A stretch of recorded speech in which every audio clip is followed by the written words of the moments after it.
Halo, selamat pagi Pak Indra. Selamat pagi Mbak Nadia, apa kabar? Apa kabar? Luar biasa. Sehat ya Pak ya? Alhamdulillah sehat. Alhamdulillah.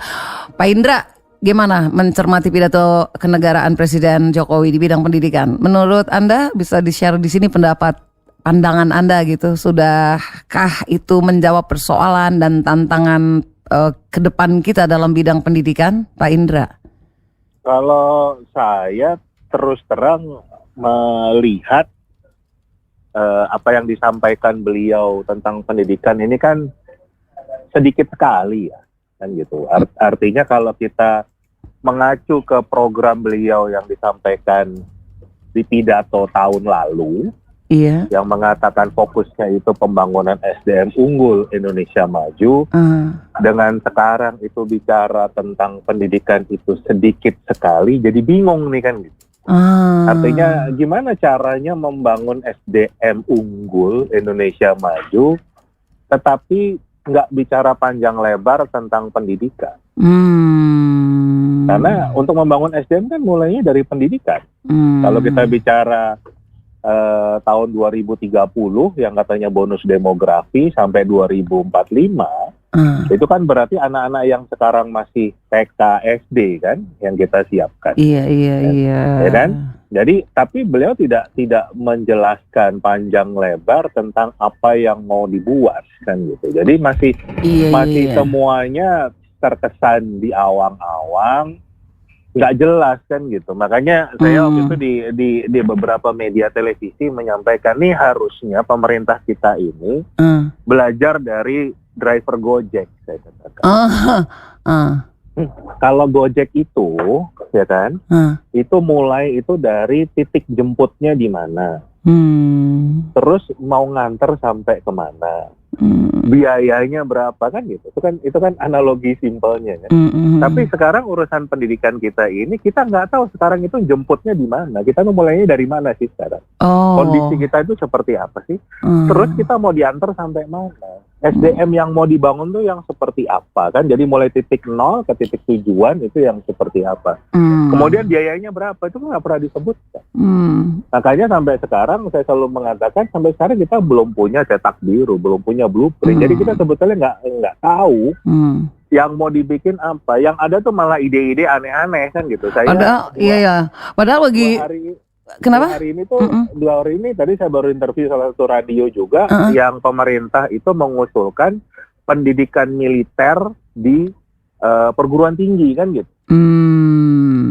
Aduh, ini kok aneh-aneh aja kan gitu loh. Ini dasarnya apa kan gitu. Jadi nggak seperti itu. Kita melihat sekarang kan kayaknya Mendikbud kita yang kita harapkan menjadi orang yang membawa Indonesia ini bertransformasi ke pendidikan digital, malah angkat tangan urusan PJJ. Padahal bagi sebuah bangsa itu sektor pendidikan seperti layaknya merancang generasi masa depan bangsa, bukan? Berdasarkan kemampuannya dalam memproyeksi dan menghitung kemungkinan di masa depan. Oleh karena itu kabarnya di beberapa negara maju, Pak Indra, mereka melakukan semacam uji kualitas generasi gitu, pengukuran faktual atas pendidikan yang mereka terapkan pada waktu sebelumnya gitu. Berarti kita belum mengarah ke sana? Sama sekali belum ada, dan kajian-kajian internasional menunjukkan selama 20 tahun terakhir Indonesia itu stagnan pendidikannya. Jadi nggak berkembang sama sekali, dan itu kan terlihat semua dari apa yang kita hadapi saat ini kan gitu. Kalau kita sekarang contohnya dengan adanya pandemi, kesulitan dengan pembelajaran daring, padahal sekarang ini kan eranya era digital. Berarti kan kita punya problem dalam menghadapi tantangan era digital kan. Dunia pendidikan kita belum siap, sistem pendidikan kita belum siap menghadapi tantangan era ini. Nah itu yang saya sangat berharap kemarin Presiden kita itu membahas itu secara khusus. Kan katanya programnya membangun SDM, tapi kok nggak bicara tentang pembangunan SDM. Presiden hanya menyinggung sektor dasar pendidikan itu hanya dalam satu kalimat normatif ya. Sistem pendidikan nasional harus mengedepankan nilai-nilai ketuhanan yang berkarakter kuat dan berakhlak mulia serta unggul dalam inovasi dan teknologi. Ini nggak ada penjelasan lebih jauh mengenai tadi yang disampaikan Pak Indra itu ya, capaian maupun apa yang akan dilakukan gitu, jalannya kesananya gitu. Ya, pidato di MPR itu kan cuma satu paragraf. Iya benar. Nah, itu buat saya sudah sedih dengan Sedih beliau ya. menyampaikan seperti itu. Nah, pidato di DPR tentang era APBN 2021 lebih sedih lagi. Kenapa? Karena anggaran terbesar di pendidikan 550 triliun kan, 540 sekian triliun. Tapi nggak dijelaskan ini mau dipakai apa. Dan kenyataannya selama 20 tahun terakhir anggaran yang begitu besar ini menguap sia-sia. Nah, ini apakah yang 550 triliun ini akan menguap sia-sia juga tahun depan? Itu yang sebetulnya kita sangat ingin presiden kita ini serius dalam menangani SDM, karena memang kelemahan kita di SDM. Tapi Pak Indra ya, apakah Pak Indra nggak lihat sebetulnya dengan mengangkat seorang pendiri startup menjadi pejabat menteri pendidikan, itu bukan berarti arah pendidikan udah dengan sendiri menjadi jelas tuh mau kemana? Kalau dari sisi cara berpikirnya saya paham gitu. Tapi setelah 10 bulan memimpin ini kan kelihatannya bukan banyak masalah yang tertangani, justru malah semakin banyak kita lihat kegaduhan demi kegaduhan yang dimunculkan oleh Mendikbud kita yang menunjukkan mungkin memang beliau bukan tempatnya untuk menangani SDM, karena beliau ini saya melihatnya ya seakan-akan membangun SDM itu sama dengan membangun aplikasi.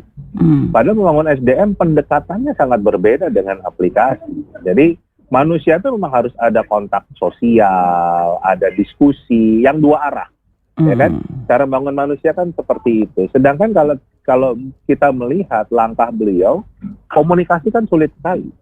Soal POP itu diantaranya ya. Itu yang paling terlihat. Tapi teman-teman media itu yang paling tahu betapa sulitnya untuk bicara dengan Mendikbud kita dan timnya kan gitu. Bahkan kalau tiap kali ada konvers, bukan menjadi konferensi pers, tapi lebih ke informasi ke pers kan gitu. Nggak ada. Nggak dialog gitu ya. Bukan dialog kan gitu. Jadi gimana mau kita bicara membangun SDM dengan cara komunikasi yang satu arah? Itu kan bukan bangun SDM, itu bangun aplikasi. Cuma dikasih perintah doang kan gitu. Nah itu sudah paradoksnya di situ kan gitu. Jadi saya yakin beliau adalah figur yang sangat cerdas, aset bangsa kita. Tapi mungkin untuk posisi ini ya, bukan tempat yang tepat untuk membangun SDM-nya ya. Membangun aplikasinya mungkin jago beliau, tapi membangun SDM-nya ini yang mungkin butuh figur lain yang memang paham bagaimana cara membangun SDM. Mungkin ya harus paham juga teknologi, tapi juga paham membangun SDM, bukan hanya membangun aplikasinya saja. Jadi sebetulnya Pak Indra, narasi seperti apa yang sebetulnya Anda harapkan dari Presiden? Mengingat sikap Presiden ini bukanlah bagian dari politik keberpihakan seorang pemimpin, atau memang pendidikan memang bukan persoalan prioritas di tengah pandemi, atau gimana Pak Indra? Kalau saya simpel tadi Mbak, saya menyarankan kalau timnya Presiden ini harusnya tadi memulai sekarang itu kita ada di mana sih kan gitu. Kayak tadi Gojek, kita tuh mau dijemput di mana sih kan gitu. Posisi kita ini sekarang ada di mana? Padahal menterinya yang punya Gojek tuh, tapi dia nggak menjalankan itu. Nah itu makanya kan. Jadi harusnya disampaikan saja kita ini memang dalam posisi yang lemah. Misalnya kan gitu. Kemampuan literasi kita rendah, kemampuan numerasi kita rendah, dijabarkan aja seperti itu. Nah, tapi dalam program saya masih 4 tahun memimpin negara ini, saya akan bawa bangsa ini menuju titik ini. Ya kan? Nah, apa yang akan saya lakukan? Ini. Simple kan gitu. Jadi cuman kita mulai dari mana?